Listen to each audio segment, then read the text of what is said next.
Welcome back to the Growth Files. We've got a really exciting episode for you today. Flirting with the idea of calling it Diary of a CMO, but we might get sued for that. I'm joined today by Ed Weston, heads up all the strategy side for Prospa. He invested in Prospa a while ago. We're going to go a little bit through Ed's story to start with, and then we've got some key takeaways around kind of the DTC creative approach that we take and what most other brands aren't doing at the moment. So Ed, welcome. Thank you. As you know, I'm Ollie. I'm the growth director here at Prospa. Prospa's an Ecom growth agency specialising in the fashion space, beauty, homeware, and quite a few other verticals. Ed, look, for the people that are listening and or watching, it'd be great to just get an idea as to how you got introduced to Prospa, where you are, why you're sat in that seat now. Yeah, sure. I think, Prospa as a whole, it was Sam back in the day, constantly ringing me, trying to get me to, allow Prospa to run, at the time, Maison the Fashion's Meta Ads, which is, the business I founded back in 2019. And obviously very busy time, business was flying, and obviously I've told this story a bit, but at a petrol station, filling up, and Sam's constantly ringing me, and I just thought, you know what, let's allow him to run these ads. And it worked, and it was incredible. And at that time, as you know, on Meta, you could almost do anything, and you'd fly. And we were acquiring new customers at a rate that we just had, no idea was going to happen at the time. So it was a great move for us. I obviously became closer to Sam and Jack over that period, and I'd always been really interested in investing in a marketing agency because, as you know, I absolutely adore Ecom, and it had to be the right one, and it had to be some people that I really enjoyed working with. It can see the vision of the agency, and Prospa was that for me. Mm-hmm. 6 months later, after working together for 6 months, building a great relationship with them and the team at the time, I invested in the business, and I guess ever since, I've since sold obviously the Ecom brand. I got more and more involved. You guys probably saw me coming more and more into the office. It started 1 day a month, suddenly went to 1 day a week, 2 days a week, 3 days a week, and 24 hours a day. 24 hours a day, and I feel like that's what it is now. But I and then obviously joined full time in December 2024. Yeah. Kind of mid-December. So it's been about 18 months, is that 16 months maybe? It's flown by. And now, I run the fulfilment side of Prospa, making sure that all the clients that we work with have the same level of strategy as I would expect if I was working with an agency, if I still owned Maison. So yeah. Nice. I think, and it gives us a great bit of leverage as an agency, but then the brands that we work with feel the benefit. No doubt. Yeah. I think today the idea is, I'm going to ask you quite a few different questions and dive into the paid social side, which is a side we're getting right. Mm-hmm. Whilst a lot of other agencies are struggling, a lot of brands are struggling. So, look, the world has changed. Meta's changed hugely. Meta's still the best in class for acquisition. 100%. But the approach to creative needed to change. So about 12 months ago, we really started bringing creative into Prospa, mm-hmm. and our approach has just evolved since then, and now we're industry leading. What changed in Meta and paid social? Yeah, look, I think there's been a number of changes throughout the years, and even ourselves at Prospa, I think it was probably more like 18 months ago we really started investing heavily in creative, and brought lots of creative designers into the team, and upskilled them into also understanding Meta at the time. But it's moved on a lot since then, with the rise of creative strategists. I think that first change was we were effectively editing content that brands were at the time giving us, which might have been very product flat lay shots, or it might have been in studio shots, or there was no real strategy behind what was being pushed. It was that's working quite well, let's spend more money behind that.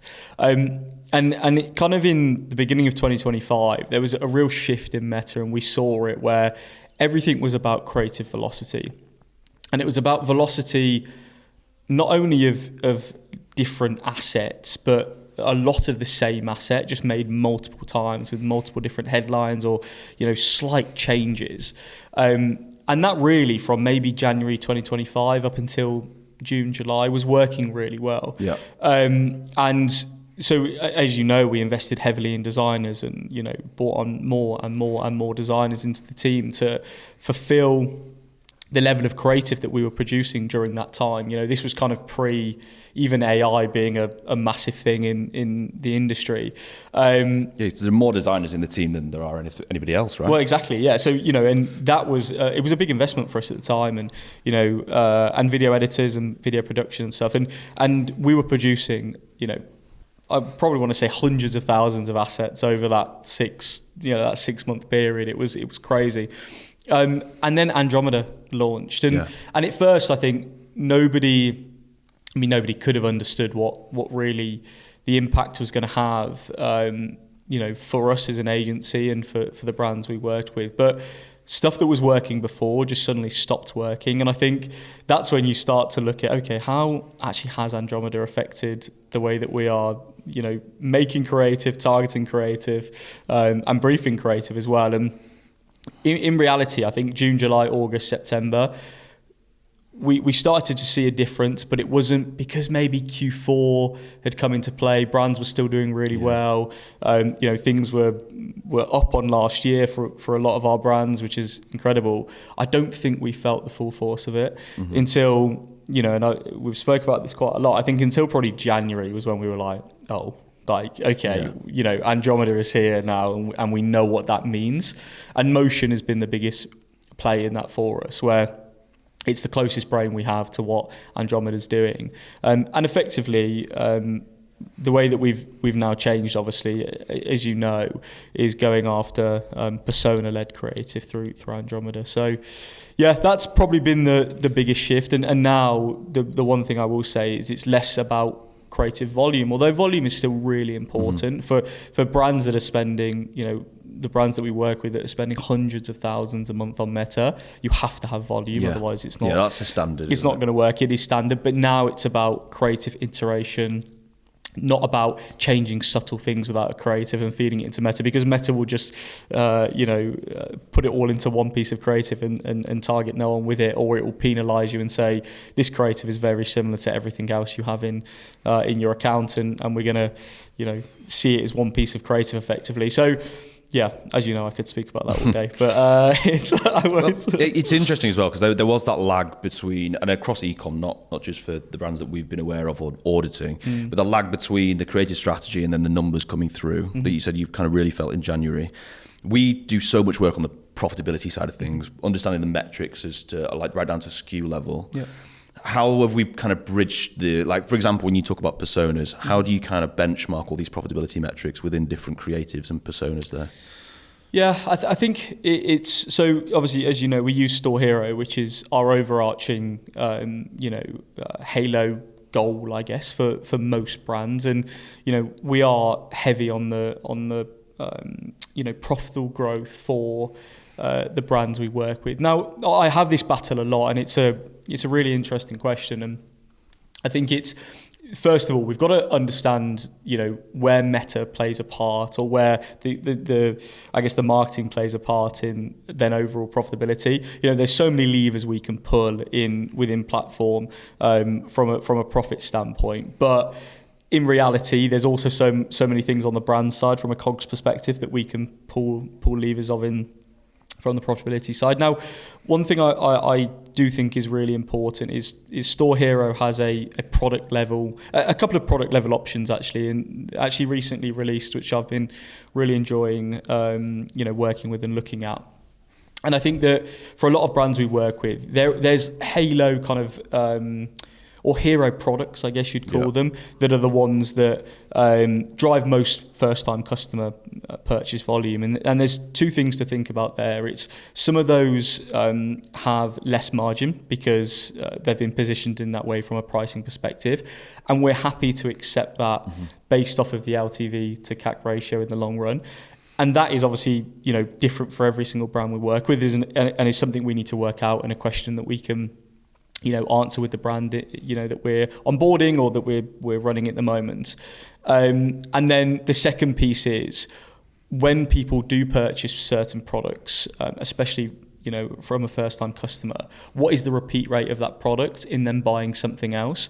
So we have, multiple brands that we work with that it might be they have a first customer offer that's less profitable than other products if we sold them. But we know that on that product, if they do buy it, then it might be a 30 to 40% repeat rate of that customer cohort in that any given month within a 12-month period purchasing something again.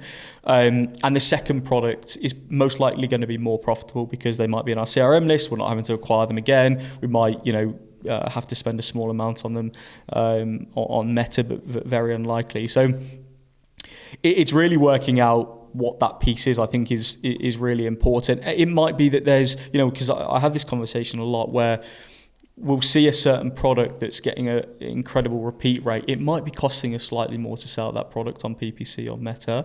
But then when you see the long-term kind of value of that product, brands go, oh, okay, I understand why you're spending a little bit more to get a first-time customer into that product, because we can then see the repeat rate over the next 12 months. And that's why having Store Hero is, it's invaluable in those instances. Especially like the cohort analysis tool, the CAC payback. But half the battle is showing people this data and being like, especially in the audit, show people things that they weren't aware of. Because I think gone are the days of looking at those short-term wins. Obviously, the brands that we work with have grown in size. We now need to look at these longer-term kind of.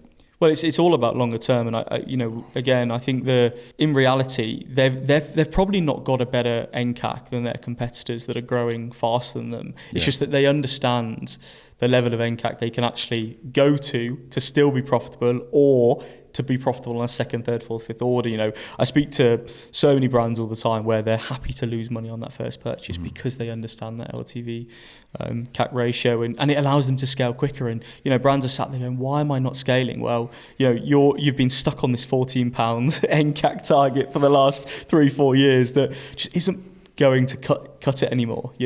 Even if at creative volume, even with viral creative, even with everything that we're doing, you need to understand what that max kind of NCAC is that you're willing to give away almost, right? It's a slice of the pie you're giving away. You're acquiring that customer to get them into the business, and then to sell to them a second, third, fourth, fifth, sixth, seventh time, hopefully, right, over the next few years. And how, in terms of, I'd like to go through maybe a use case. So obviously a great brand for us has been Hair Syrup. Yep. Going back to the personas and how you kind of work through these, and obviously a little bit of back and forth through the data in motion, right? How do you develop these personas over time, and then the creative within that? Because to me, from the outside looking in, and a lot of this strategy that you guys have changed so much, you've got certain personas that you then evolve as well from a creative standpoint. So can we look at Hair Syrup as an example as to what? Yeah, I think it's a great example. And so, like you said, personas change all of the time. And actually, interestingly, one of our onboarding questions is, who do you think your personas are? Who is your target market? And then I always follow up with this question of is that actually from data, or is that your gut instinct that you think that's who you're meant to be going after? So I think the first thing we do, and I think any really brand should do this on a semi-regular basis, actually, because I think it's great for them to understand, is audit your CRM list, send them out a questionnaire, understand who is actually buying from you. What are those people? For Hair Syrup, we've launched recently, maybe 6 months ago, a menopause bundle, right? Now, somebody that's purchasing that menopause bundle is going to be very different to their TikTok girly, 18 to 24-year-old customer that most people would think Hair Syrup's, customer is. And it's not always, because there's so many different personas that we're trying to go after. So I think that's the first thing, is can we understand who those personas are? Now, we do that in a few ways. First of all, like I said, a CRM audit. We then scrape everything we can using ChatGPT, Claude, whatever we can is like Reddit, social listening. But using those to scrape, Reddit, Trustpilot, reviews.io, Facebook, Instagram, comments, pages, Hair Syrup are in so many kind of pages, and really then get the personas of those people. What are they talking about? What else do they like?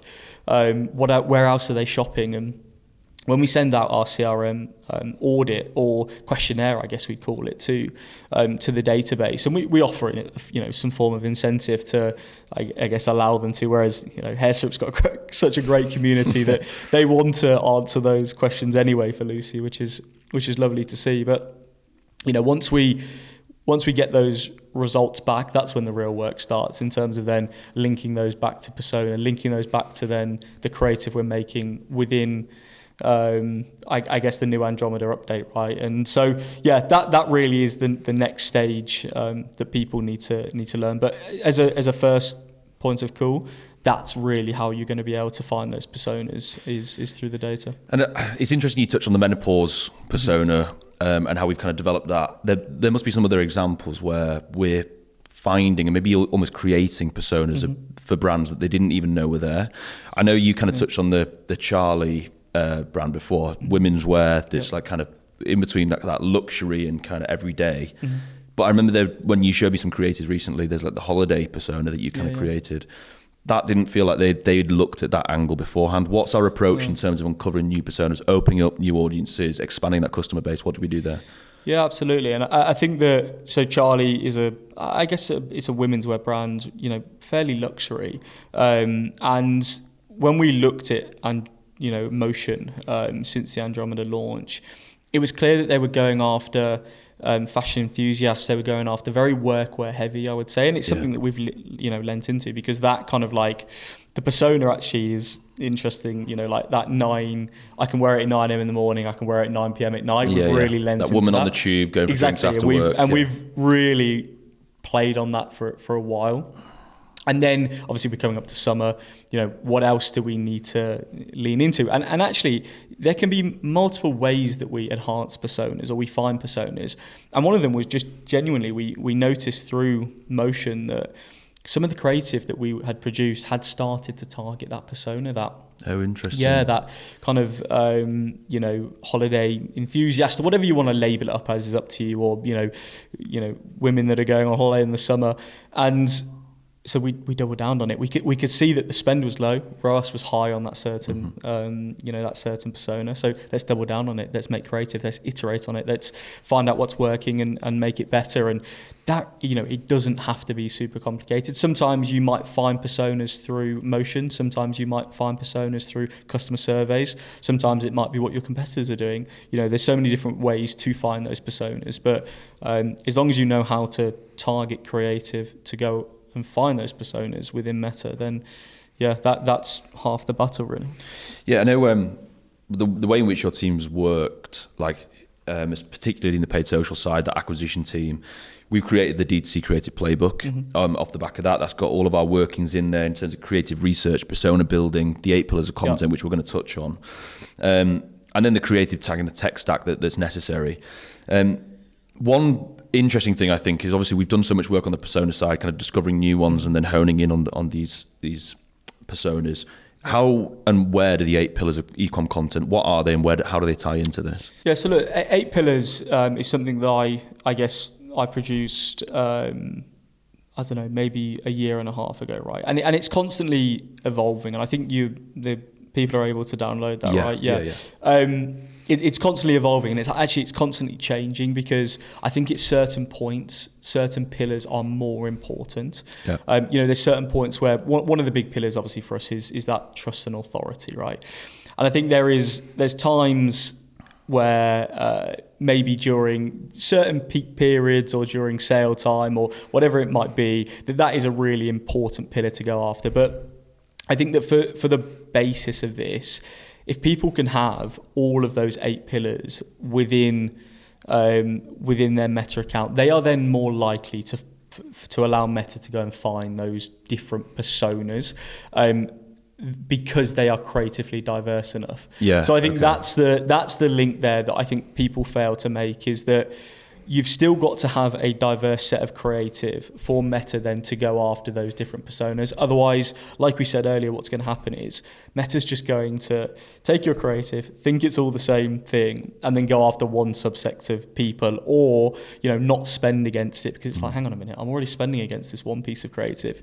This agency's just given me 10 pieces of creative that are very similar to that. I'm not going to spend against them. So I think that's the link that people forget to make, is actually the 8 pillars now, during 2025, the 8 pillars helped with the diversity at volume. It now helps with the diversity to make sure that Andromeda can then target those different personas. Does that make sense? Yeah, it does. I think that's the play that most people, I guess, or the link that people don't quite understand. And that's why, like, you know, if any brand can download it and audit themselves, you know, audit their Meta account and see, do I have these key 8 pillars? And as well, the 8 pillars go along the customer journey as well. Like, you know, they all play their part. You know, it might be that some of the, you know, one of them is simplicity, which I actually think is so important. And people forget that. People forget that. And, you know, but there's simplicity needs to come at a certain section of the journey. Yeah. And you need to make sure that, and you know, I know we've given this away, but, you know, they need to make sure that that pillar is at the correct part of the journey too. So, yeah. For those of you listening that heard about the 8 pillars, that is available to download in the comments. We'll make sure that that's there. It's interesting. I think one thing that's really strong for us as well, and I think that we uncover a lot in the audits, is our research process is so vast. I know in the calls I have outward facing with different brands every single day, showing them our creative research process that then fuels everything you've been talking about today is really important. I know that your team today and this week have been having chats about bringing AI in. Obviously, it's a marketing buzzword, right? You can't get away from it.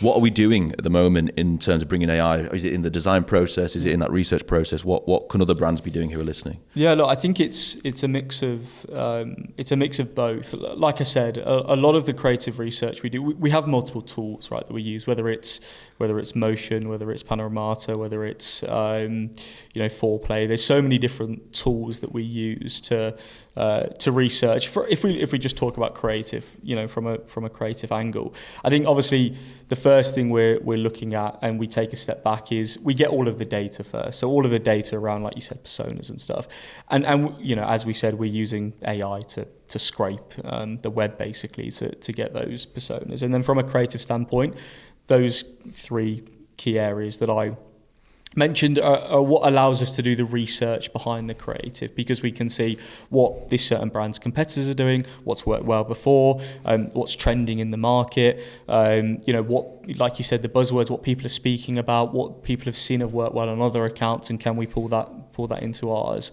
And then we're then using AI really in a couple of ways. I think you've got static production and video production are probably the 2 that we're using it most for, and I could reel off, you know, see we're some using, shockers, don't well, you? I know, and so we're using Nano Banana 2, we're using Higgsfield, we're using I think it's Kive or Cove AI. There's so many, I guess, different tools we're using, and I think like the reason why people struggle to keep up is genuinely because what we're using now, we won't be using in 2 weeks. The workflow we're using now will have totally changed. And, you know, our creative strategist comes in probably every other day and says, I found something else, Ed, like, you know, I really want to try this, or can we use this? And, you know, we found a new workflow that's working better. And, you know, because every single AI platform that we use now does something better at the moment. And, you know, there's a few, I mean, I've just mentioned 3 there. I think we're using 7, 8, 9 different platforms at the moment. And they all do something very different. Some are better at other, some things than others. And I think eventually we'll see something that's probably as good at a lot of things. But yeah, so we're using it. And I think the main thing, which I think brands are getting wrong right now, is we're using it to plug the gap of assets. Because, it might be that the brand's got constraints on the volume of creative they can make their side, or then they haven't got a shoot planned for the next 2 weeks, or whatever it might be. And we need to, at that point, it might be that we're running low on UGC. You know, the brand's used all their budget for UGC this month, and we need some more in the account. And we're now using these AI tools to allow us to gain that at a low cost, obviously, and quickly. We are siphoning it in with obviously real life UGC, with with in-person stuff. So at the moment it's a tool we're using, and obviously we're using it to edit video, create statics. But actually when I speak to the design team and we're in our kind of workflow meetings, the area we're using it the most is actually producing the content. Really? Because that scares quite a few people. Well, it does, but it's working so well now. Yeah. And even if it's producing the content that then allows us to send that to brands and say, we need this, it's also it's also a positive, right? Yeah. Go and find this. And the other thing is, it allows us to test stuff quickly. Mm-hmm. With Charlie at the moment, he didn't have much out of home stuff. When I say out of home, I mean, I guess a shoot in the centre of Paris, right, with the models looking great and the clothes in action. He's not had a lot of that historically. We're able to produce that very, very quickly. Test it. If it works, brilliant. It then gives the brand the confidence to go and make those assets, right. So yeah, that's how we're using it. And I think that in reality, for a lot of brands, if they understand the prompts, and I'm sure at some point we'll probably give away our prompts. Happy to put something together for everybody listening. We can use those. Brands can use those prompts to make their own assets through AI. It's interesting as well because I think you can see it when I look at all the creatives we're producing at or each level of the funnel. Because I know for Drop Dead Clothing, fantastic fashion brand, we've used AI in that brand building piece where we're showing all the pieces kind of morphing in together that wouldn't have been possible, or it would have been possible, would have taken hours of design. Well, you're literally going around each item and editing each item into, like you said, we're now able to show the collection as a whole, or we're able to show the collection, scrolling past each other so people can see multiple items. And we were never we're able to do it before, but like you said, it would take hours of Imi or Will, editing around each piece. And that's what AI does. It just allows us to, to produce things quicker, and then allows us to go on and produce more things, right? Yeah. And that's the beauty, and that's why we love it. It's only getting better as well. I mean, you see with OpenClaw, Claude co-work as well, that's helping me in my Higgsfield, yes, I don't know if you've seen it 2 days ago, released some crazy new features. And so Carl from Store Hero actually was showing me last night. We were on late last night, and he was he took the brand, I think it's Zuki, is it there might be an energy shot or something? Oh yeah, of course. I might be butchering that, but the ginger shot or something along those lines. Something like that, yeah. Let me just find that. Vitamins or ginger, or it's some form of a shot in a pouch. And I was, and he showed me, he'd basically taken a picture of the product, popped it into Higgsfield, and it had produced this UGC video. Really? That even I was like, wow, okay, wow. And of course, can you still tell at this moment in time?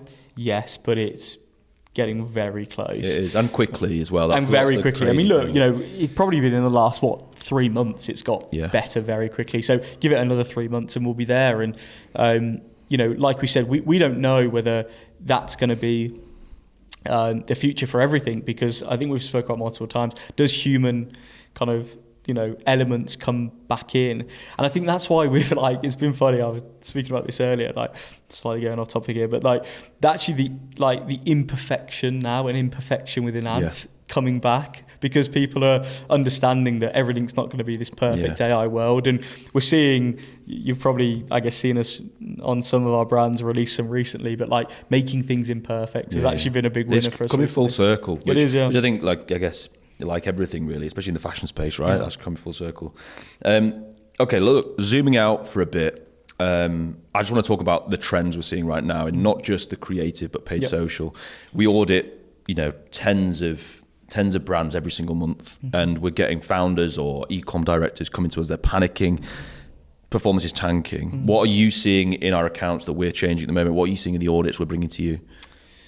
Yeah, I think there's a lot of brands that still, like we said, haven't, I guess, really taken on board the Andromeda kind of changes. And I think, a lot of brands 6, 7, 8 months ago were getting away with a lot more than they are now. So I'd say that actually that is probably the biggest thing we're changing. They're still not going after personas. They're still not, auditing or, their CRM list. And also a lot of them aren't as profitable as they thought they were, which obviously, we plug Store Hero into every audit.